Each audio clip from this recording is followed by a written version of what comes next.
pessoal, sejam todos bem-vindos a mais uma videoaula. Você está no canal Professora Tereza Mendes Explica. Nesta aula vamos falar um pouquinho sobre um conteúdo super importante dentro da disciplina de Biologia. Ao final deste vídeo, se você gostou do conteúdo, deixa seu joinha. Caso tenha dúvidas, pode deixar nos comentários. E, se possível, compartilhe com seus amigos para dar aquela força para o nosso canal. Prontos para mais uma aula? Então, bora lá!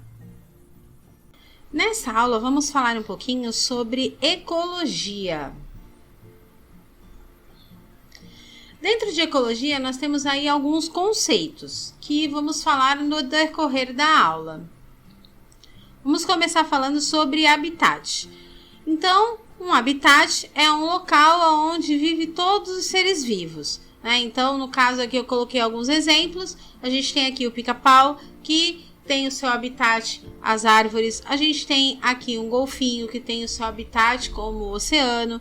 E temos aqui a onça, que tem o seu habitat como a floresta.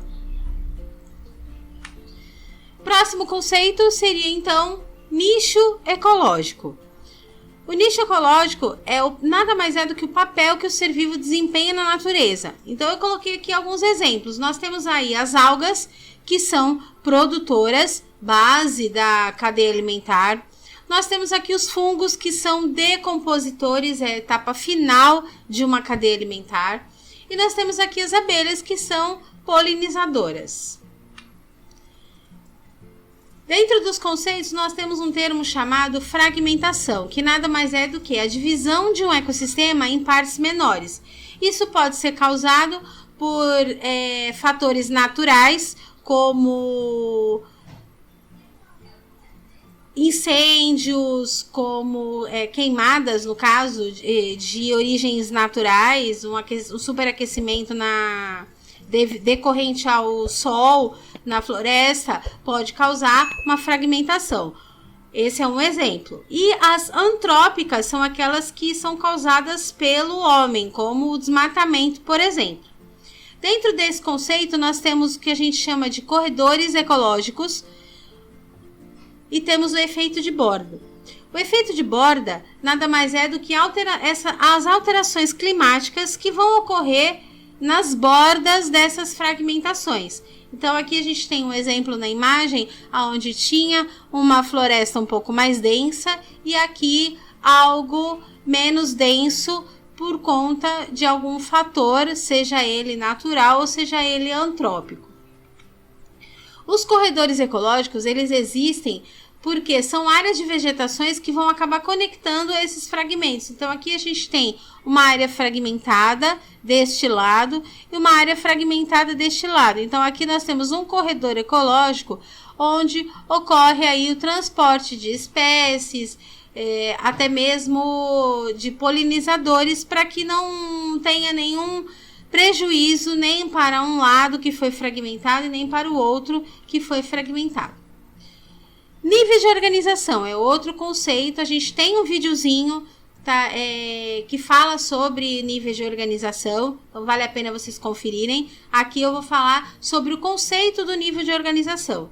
Nível de organização, a gente costuma falar a nível corporal. Ele vai do átomo, então seria o conjunto de átomo forma uma molécula, conjunto de molécula uma organela, conjunto de organela célula, conjunto de células especializadas forma um tecido, conjunto de tecido forma um órgão e o conjunto dos órgãos vão formar sistemas que formam um organismo. Isso, então, é o nível de organização que a gente costuma chamar de a nível organismo. Agora, a gente tem a nível ecológico, que é o conjunto de organismos da mesma espécie forma uma população. O conjunto de várias populações forma uma comunidade.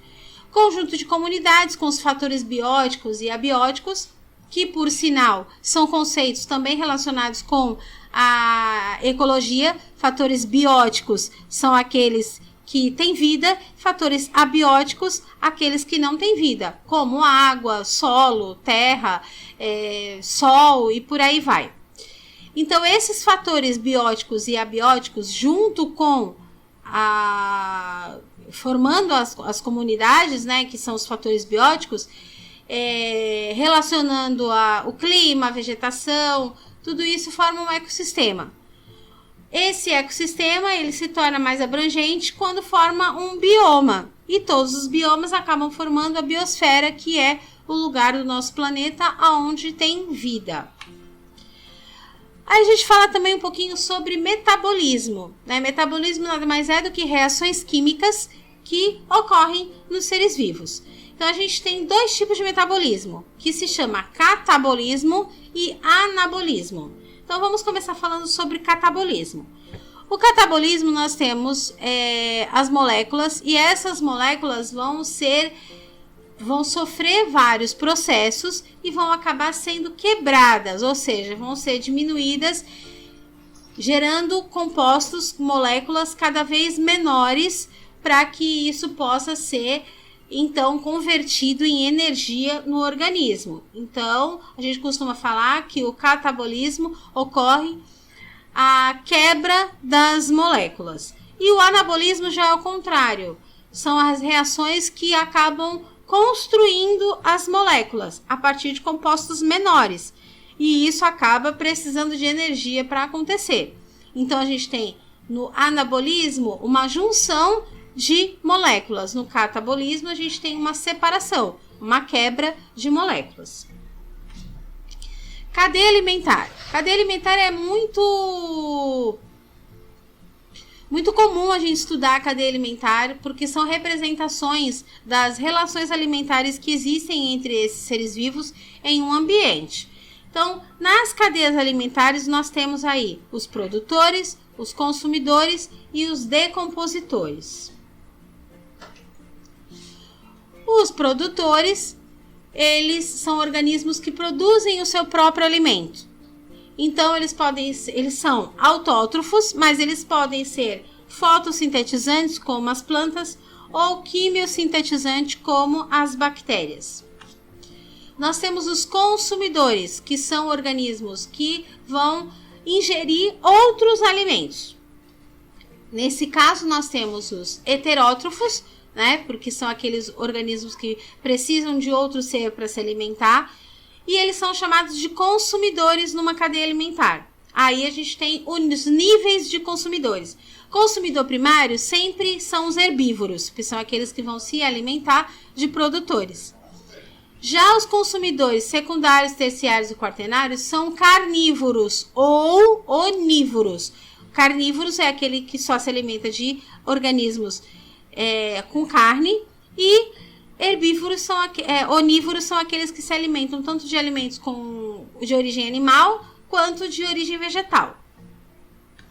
E os decompositores são aqueles organismos que vão ingerir matéria em decomposição. Então, geralmente, todas as cadeias alimentares vão terminar nos decompositores, porque eles que fazem a ciclagem dos nutrientes, que são os fungos e as bactérias. Uma teia alimentar está relacionada com a cadeia alimentar, porque uma teia alimentar nada mais é do que várias cadeias alimentares interligadas entre si. Então, aqui a gente tem um exemplo onde podemos construir várias cadeias alimentares com essas teias, porque um único exemplo de organismo vivo pode servir de alimento para vários outros organismos. Então, por exemplo, vou pegar aqui uma verdura, né? Essa verdura ela pode servir para o coelho, ela pode servir para o rato, ela pode servir para o inseto que come a verdura, tá? Da mesma forma que este inseto, ou melhor, este rato, ele pode servir de alimento para a raposa, ele pode servir de alimento para a coruja, ele pode servir de alimento para a cobra, e assim sucessivamente. Uma coruja, por exemplo, pode servir de alimento para uma onça, mas a onça também pode comer uma cobra, né? O gavião pode comer uma cobra, o gavião pode comer uma coruja, o gavião pode comer uma raposa, o gavião pode comer também um coelho. Então, nós temos várias cadeias alimentares que estão interligadas entre si, formando uma teia alimentar. Fluxo de energia. O fluxo de energia nada mais é do que o fluxo de calor que vai passando pelos níveis tróficos de uma cadeia alimentar. Então, nessa imagem aqui mostra os produtores, onde tem um nível de energia muito grande, porque eles absorvem o calor e formam o seu próprio alimento. Então esse alimento ele vem com alto teor de calor, e esse calor ele vai sendo passado para os consumidores. Claro que na maioria das vezes, à medida que vai passando para os consumidores, a taxa de calor vai diminuindo, mas não deixa de passar para o próximo nível. E aí com isso a gente constrói algumas pirâmides ecológicas. A gente tem a pirâmide ecológica como uma representação gráfica de energia que vai acabar fluindo. Então aquele fluxo de energia que a gente falou é o que vai fluir nessas pirâmides ecológicas. E elas têm 3 tipos de pirâmides. A gente tem a pirâmide de número, pirâmide de biomassa e pirâmide de energia.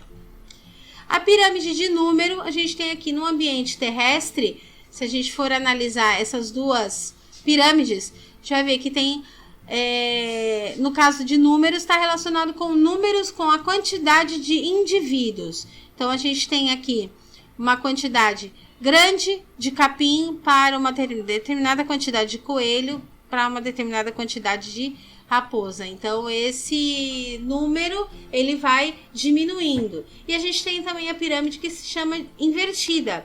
Por quê? O IP é uma árvore muito grande, então eu não preciso de vários IPs para alimentar uma quantidade X de lagartas, né? A lagarta é bem menor do que o IP, então eu preciso de uma grande quantidade de lagarta para comer um IP.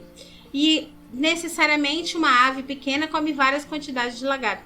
Então, assim, sucessivamente, a gente chama de uma pirâmide invertida.